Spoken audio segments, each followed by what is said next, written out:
How many people are going to Richmond to see Atlas Shrugged later tonight? One over there. He is? All right, there you go. Too bad we couldn't get that at the Vinegar Hill Theater. I thought they'd do it just to stir some pots, but our next speaker here at the 3rd Jefferson Tea Party Tax Day Rally is the only one, as much as I love all of you, has ever appeared in one of my dreams. She claims it was her great-great-great-grandmother, and she and I were helping defend Montpelier. I'm no dream therapist, but I can tell you what that means. She was born and raised right here in Albemarle County, medical school at some college here in town. It says, oh, Medical College of Virginia. I thought Virginia, see, I was reading through the corner of my eye. Went to Harvard, but don't hold it against her. She escaped with her sanity. She's in private practice. She's a farmer and a small business owner. Ladies and gentlemen, politically active since high school. How many of us can say that? Dr. Clara Belle Wheeler.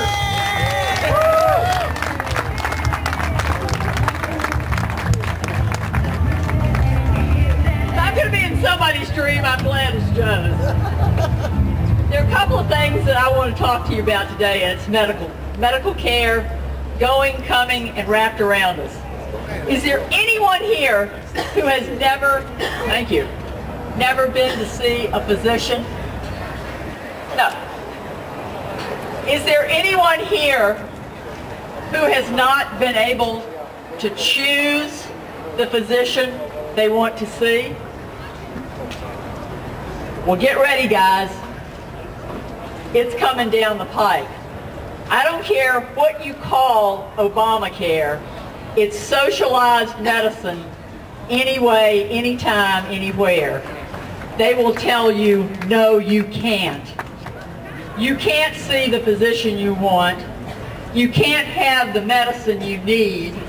You can't have an operation that you need and take a number and stand in line.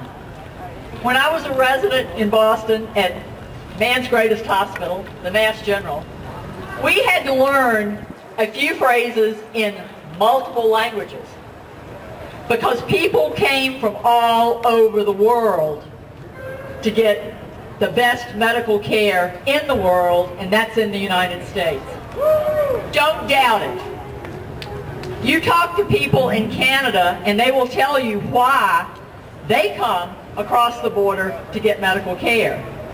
You talk to people in Europe, and there's some really good medical care in Europe, but they get on a plane and they fly over here. One night when I was a resident, I got a call from the surgery resident in the ER, and he said, Clara Belle, you expecting a patient from Paris? I said, Kentucky? He said, no, France. No. Well, he says they told him to come here because y'all were going to take care of him. Okay, and we did. Everyone in this area has good medical care, but we're not going to have it unless we can repeal Obamacare.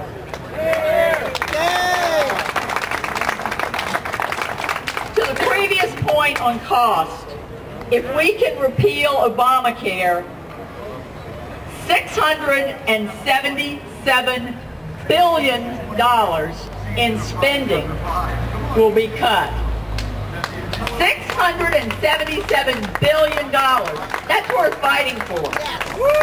That's worth waving the red flag in the bull's face who is running like a bull in a china shop all over our country.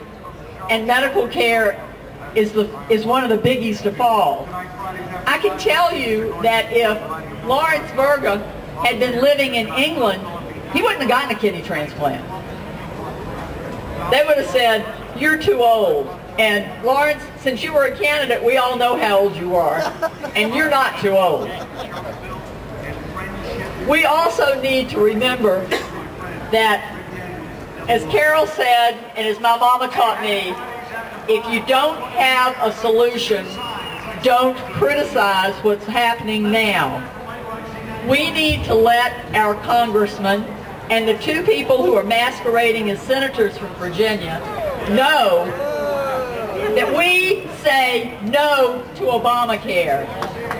We say we have a better plan. Amen, sister. Come pitch across state lines. Start reform. That's exactly right. And this lady has hit it right on what we have. The solutions that were not on the table but need to be on the table are: 1, medical insurance crossing state lines. It doesn't matter which state, take it with you wherever you go.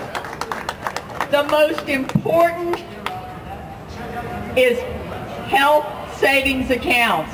I know Rob Schilling talks about them.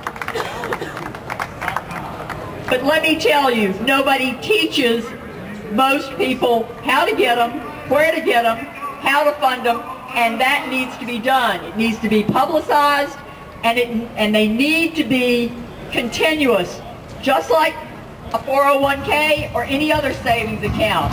You start putting it in when you don't need it. 25 years old. Anybody here is 25? Not me.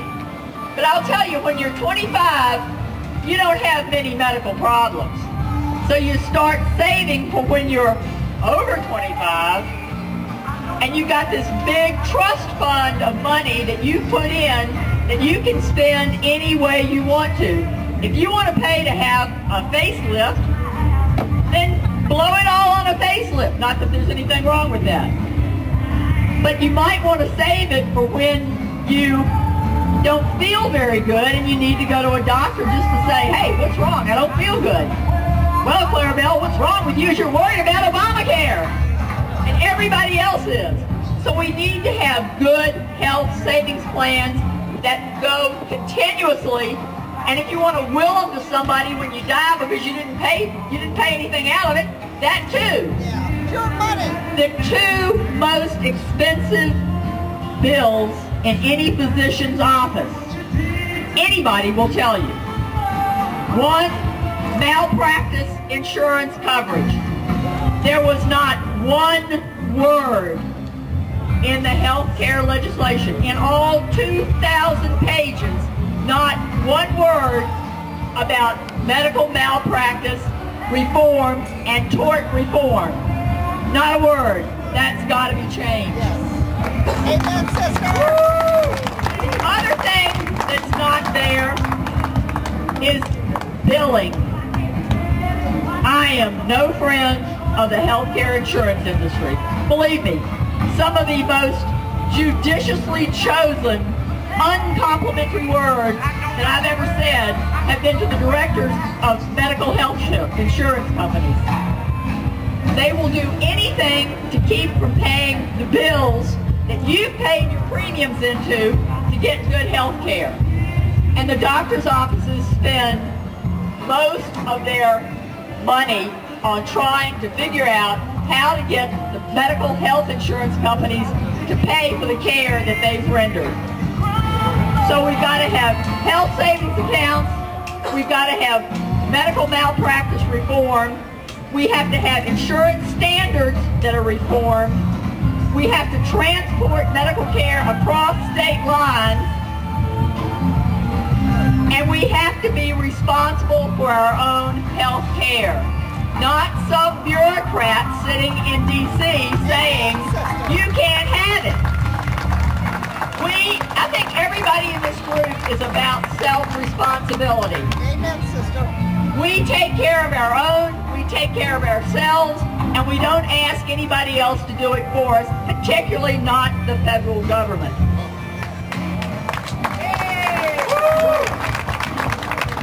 There are a couple of points that I want to make that really don't have anything to do with medicine, but they're not on anybody else's docket. It's called voting and protecting the sanctity of the ballot box. If we go out and we work our fingers off and we wear out all of our shoes knocking on doors, and we've got good candidates, and we all go and we vote once, do you think we can beat people who are voting twice and 3 times? No. If we do not protect the sanctity of the ballot box, we will never win. Kansas just voted this week on House Bill 2067. I want you to write any congressman you can think of, any House of Delegates, any state senator, yours or anybody else's. Kansas House Bill 2067, which says to vote in the state of Kansas, you must have a photo ID. Yes. And you must be able to show that you are a United States citizen. Yay! Kansas, House Bill 2067. If the Kansas people can do it, we certainly ought to be able to do it in Virginia. Just remember, Obamacare, $677 billion compared to the new spending in the Obama budget of $9 trillion. And while you're there, think about the earned income tax credit. That's what people who don't pay taxes get when they stop working at $48,000 a year. They stop, they fill out the form, and they get a check for anywhere between $2,500 and $5,600 for not working. I don't know about you, but I've been working all day. And I don't like paying somebody else. To paraphrase the athletic director of Clemson University, and I'll clean it up because we're in a public place, Frank Howard said, Clemson University is not going to pay anybody to sit on their behinds and go backwards. And I'm tired of us paying people to go backwards. And that's what healthcare is doing in these United States. It's up to everyone here to speak out or you won't have any healthcare. Thank you. Thank you.